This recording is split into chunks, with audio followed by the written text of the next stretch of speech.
So saya baru habis jogging tadi.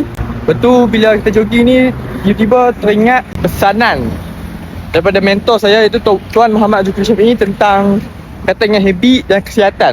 So tuan-puan, mungkin dalam kalangan kita ni ada yang sedang alami masalah kesihatan, mungkin berat badan berlebihan dan seumpamanya.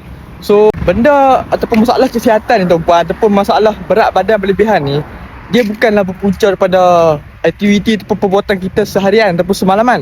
Maksudnya contohlah, kalau kita pergi makan kenduri semalam, betul esok jadi orang kata berat badan berlebihan ataupun jadi masalah kesihatan. Bukan itu tuan-puan.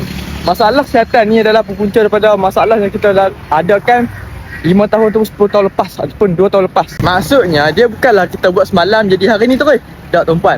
Sama lah macam masalah kewangan. So segala apa yang kita alami, krisis ataupun masalah kewangan, bukanlah punca daripada semalam, tapi daripada perbuatan kita, habit kita 5-10 tahun lepas ataupun 2-3 tahun lepas.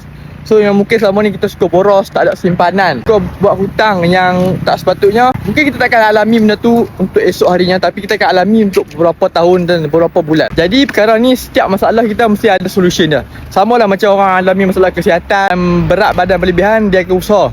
Contohnya macam ni, kita pergi jogging, kita pergi gym dan seumpamanya lah. So apa-apa masalah pun sama lah macam kewangan. Kita usaha untuk baiki kewangan kita dengan apa? Dengan mulakan simpanan, kurangkan pembelanjaan yang tidak sepatutnya dan elakkan berhutang jika tak perlu.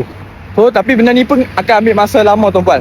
Bukan kita cari jalan yang cepat, yang mana mungkin jalan cepat tu dapat sampai solusi kita, tapi dalam masa sama dia akan buatkan kita ke arah risiko. Ada orang dia cari jalan nak kurus ataupun nak cari, dapat kesihatan yang baik dengan ambil produk yang tidak sepatutnya, end up menentukan efek lebih teruk lagi. Sama lah macam kewangan. So tuan-puan, masalah yang kita dah lakukan bertahun-tahun, so sama lah macam solusinya. Ambil jalan selamat walaupun lambat, asalkan kita dapat selesaikan masalah kita satu persatu. Masalah hutang, kita cari jalan besar yang selamat dan walaupun perlahan, tapi at least kita tak terjebak dengan benda yang tidak sepatutnya. So dapat satu, jika kalau video ni bermanfaat, boleh save dan share kat kawan-kawan ataupun kita punya keluarga. So boleh follow saya untuk info lanjut tentang emas dan kewangan.